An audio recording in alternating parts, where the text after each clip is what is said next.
देर रात तक जाग करके मैच देखा, लेकिन उसका कोई निर्णय तो निकल नहीं पाया।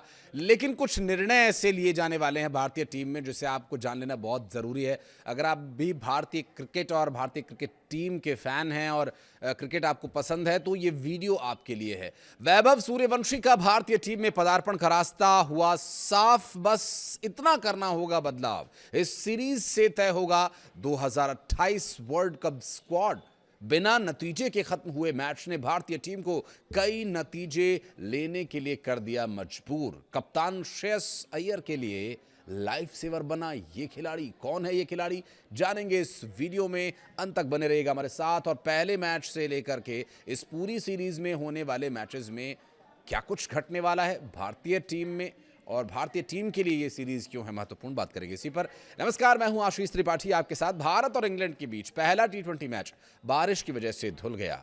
चेस्टर ली स्ट्रीट पर खेले गए इस मुकाबले में टीम इंडिया ने पहले बल्लेबाजी करते हुए निर्धारित 20 ओवर्स में 179 रन बना लिए थे। ये 179 रन कैसे बने भारतीय क्रिकेट टीम के?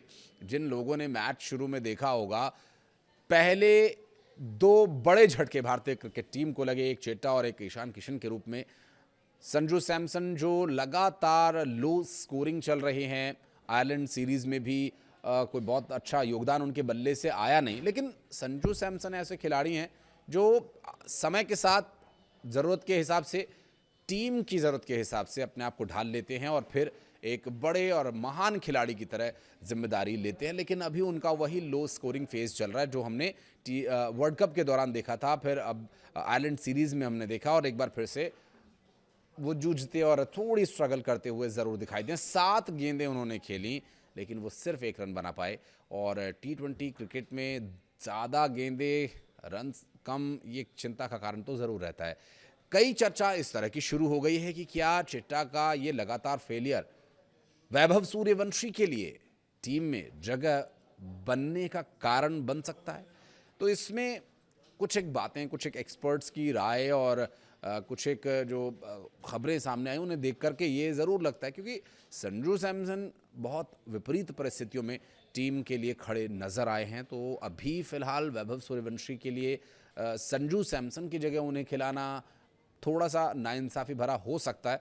हालांकि बाकी तो मैनेजमेंट पर है कि वो वैभव सूर्यवंशी को खिलाते हैं या नहीं। लेकिन हाँ, वैभव सूर्यवंशी स्क्वाड का हिस्सा ज़रूर है, उनके लिए एक बहुत बड़ी ये बात है। लेकिन उनका डेब्यू मैच कौन सा होगा, ये भी देखना महत्वपूर्ण होगा। और इसके अलावा अगर कुछ और खिलाड़ियों की बात करें, ईशान किशन जो इस वक्त वर्ल्ड के नंबर 1 टी20 बैटर है, लेकिन उनका भी लो स्कोरिंग फेज जारी है।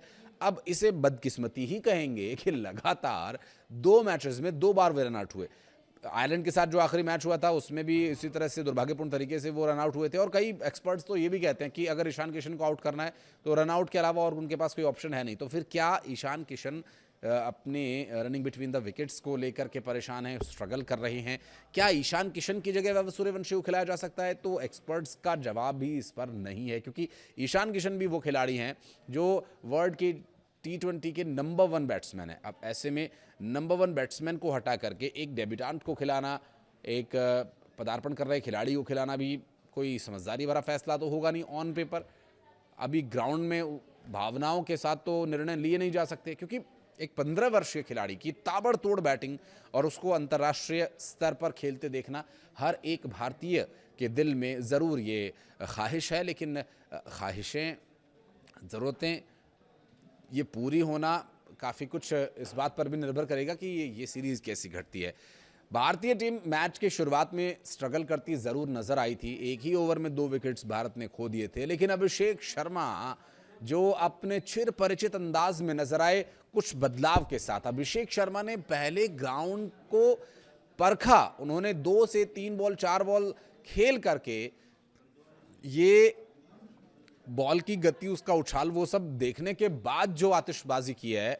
लगभग पूरी टीम जो स्ट्रगल कर रही थी, खुद कप्तान श्रेयस अय्यर ने भी बहुत जिम्मेदारी भरी पारी खेली, लेकिन शुरू में वो भी रुक कर के खेल रहे थे। अब वो कप्तान होने के नाते थोड़ा साथ दे रहे थे अभिषेक शर्मा का, या फिर वो भी कुछ अन्य बैट्समैन की तरह स्ट्रगल कर रहे थे, ये तो बहरहाल वही स्पष्ट कर पाएंगे। लेकिन जिस तरह से अभिषेक शर्मा ने बैटिंग की, उस बैटिंग को देखने के बाद जो लोग देर रात तक जाग रहे थे उनका जागना उन्हें पूरी तरह से वसूल हुआ और आतिशबाजी, रनों की बारिश भी जारी थी और बारिश भी जारी थी। तो बारिश की वजह से दूसरी पारी का खेल शुरू हो ही नहीं सका और ये मुकाबला चाहे बिना किसी निर्णय के समाप्त हो गया हो, लेकिन भारत के लिए ये मैदान एक अनचाहा रिकॉर्ड ज़रूर बना गया। चेस्टरली स्ट्रीट के मैदान पर पहली बार टीम इंडिया खेल रही थी और इस मैदान पर कभी भी टीम इंडिया के मैच का परिणाम नहीं निकल सका है। ये क्रिकेट इतिहास में चूँकि ये सीरीज़ का पहला मैच था, इससे पहले भी ये ऐसा तीसरा मौका है जब इस मैदान पर टीम इंडिया के मैच का कोई रिजल्ट नहीं निकल पाया। साल 2002 में भारत और इंग्लैंड के बीच वनडे मैच का भी कोई परिणाम नहीं निकल सका था। साल 2011 में भारत ने पहले बल्लेबाजी करते हुए 274 रन बनाए थे, जिसके जवाब में इंग्लैंड 27 रन बना चुका था, लेकिन फिर उसके बाद खेल शुरू ही नहीं हो पाया। T20 मैच का भी कोई परिणाम नहीं निकल सका, जो इस सीरीज का पहला मैच था। भारतीय टीम टॉस जीतकर पहले बल्लेबाजी करने के लिए आई। 6 रन पर 2 विकेट्स तड़ातड़ उनके गिर गए। एक पॉइंट के तरफ शायद जहां पर कैच उनका लपका गया संजू सैमसन का, उसके बाद फिर ईशान किशन रन आउट हुए। उसके बाद एक साझेदारी देखने को मिली, अभिषेक शर्मा की तूफानी पारी और श्रेयस अय्यर की संभली हुई समझदार खिलाड़ी की तरह पारी, कप्तानी पारी, जो कि पहले सिंगल्स डबल्स भी ले रहे थे और साथ साथ बीच बीच में कोई लूज बॉल मिल रही थी तो फिर उन्हें बाउंड्री में भी कन्वर्ट कर रहे थे। 82 रनों की पार्टनरशिप, जिससे कि भारतीय टीम एक अच्छे और मजबूत टोटल तक पहुंच पाई। और जो पावर प्ले भारत लूज करता हुआ दिखाई दे रहा था शुरू में, उस पावर प्ले को संभालने की जिम्मेदारी अभिषेक शर्मा ने अपने कंधों पर ली और अपने बल्ले से वो जो बादलों से बारिश हो रही थी, बूंदें बरस रही थी, तो उन्होंने भी कहा चलिए हम भी अपना योगदान देते हैं और फिर उन्होंने रनों की बारिश की और मात्र 24 गेंदों में 59 रन उन्होंने बनाए। और इस दौरान करीब 20 गेंदों में उन्होंने अपना 50 भी पूरा किया था। और इंग्लैंड की धरती पर भारत के लिए सबसे तेज 50 उन्होंने लगाई और एक और रिकॉर्ड उनके नाम है। T20 आईज में सबसे ज्यादा तेजी से 100 सिक्सेस लगाने वाले खिलाड़ी अभिषेक शर्मा बन गए और ये खिलाड़ी बहुत खास है। तो वहीं श्रेयस अय्यर ने 38 गेंदों में अपने 50 रन पूरे किए। ये श्रेयस अय्यर के व्यक्तिगत रिकॉर्ड की बात करें तो T20 करियर की सबसे धीमी 50 है, क्योंकि वहां जरूरत थी, जल्दी 2 विकेट्स खो गए थे और एक सम्मानजनक अच्छा टोटल यहां पर 150 से 170 के बीच माना जाता है और 180 रन यहां पर जीत का एक गारंटी देने वाले रन जरूर माना जाता है। हालांकि T20 मैच और क्रिकेट में तो कुछ भी हो सकता है। तो ये 189 जो 190 का जो टारगेट दिया था, 189 टीम इंडिया ने बनाए थे 189 रन। 190 का जो टारगेट था वो इंग्लैंड के लिए मुश्किल भरा हो सकता था और मुश्किल टीम इंडिया के लिए भी हो सकती थी अगर वो बारिश होकर के कुछ देर रुक जाती, तो वहाँ पर ज़रूर एक थोड़ा सा गेंद गीली होने पर, क्योंकि भारत ने 2 स्पिनर्स भी खिलाए हुए थे, तो एक थोड़ी परेशानी ज़रूर यहाँ पर भारतीय टीम के लिए वो बन सकता था। लेकिन मैच हुआ नहीं फिर दूसरी पारी का, तो फिर भारत को भी वो स्ट्रगल या वो डिफेंड करने के लिए मौका मिला नहीं। भारत के गेंदबाजों का या बैट्समैन्स का तो देखिए टेस्ट हो गया, लेकिन गेंदबाजों का टेस्ट होना था वो हो नहीं पाया। अगले मैच की बात करेंगे, लेकिन इस मैच में श्रेयस अय्यर ने 68 रन बनाए और शिवम दुबे की कैमियो पारी, कैमियो तो नहीं कह सकते क्योंकि T20 मैच में 21 गेंदें खेलना मोर देन इनफ होता है, लेकिन शिवम दुबे एक अनसंग हीरो जरूर है। 42 रनों की तूफानी पारी उन्होंने खेली और अक्सर वो भारतीय टीम के लिए यही काम करते हैं। जब भी वो 5वें 6ठे नंबर पर 7वें नंबर पर जब भी वो आते हैं, तो वहाँ से चाहे वो 4 गेंदें खेलें चाहे वो 10 गेंदें खेलें, वो पूरा हर एक गेंद की ज़रूरत को महसूस करते हैं कि एक एक गेंद भारतीय टीम के लिए कितनी महत्वपूर्ण है और वो उसी हिसाब से स्कोर भी करते हैं। और 189 में एक बहुत बड़ा योगदान 42 रन का, 42 रनों का शिवम दुबे का देखने को मिला। भारतीय पारी के समाप्त होने से पहले ही बारिश आने लगी थी और मैच आपने देखा होगा जब शुरू हुआ था पहली गेंद, तभी कैमरा लेंस पर हल्की हल्की वो छोटी छोटी स्प्रिंकलर्स नजर आ रहे थे, हल्की हल्की बूंदें थी, हल्की हल्की बूंदाबांदी के बीच मैच चलता रहा। शुरू के 2-3 ओवर चूंकि बारिश बहुत ज़्यादा नहीं थी, उतना प्रभावित नहीं कर रही थी, बहुत हल्की और छोटी बूंदें गिर रही थी, इसलिए शुरू में गेंदबाजी खेलने में मुश्किल हो रही थी। लेकिन जब थोड़ी बारिश हुई, हल्की जो फुहार जैसी पड़ने लगी और मैच रुका, बाधित हो ऐसी नहीं थी, लेकिन हाँ बारिश हो रही थी, हल्की फुल्की गेंद गीली भी हो रही थी। फिर वहाँ से अभिषेक शर्मा ने चार्ज लिया और फिर ज़बरदस्त, फिर मैच का क्या रुख रहता ये तो बहरहाल भविष्य के गर्भ में होता, लेकिन अब वो हो नहीं पाया। तेज़ बारिश शुरू हो गई और ऑफिशियल्स को मुकाबला रद्द करना पड़ा। 15 वर्षीय युवा बल्लेबाज वैभव सूर्यवंशी डगआउट में बैठे नजर आए। इससे पहले नेट प्रैक्टिस के दौरान भी वो ईशान किशन से बातचीत करते दिखाई दिए थे।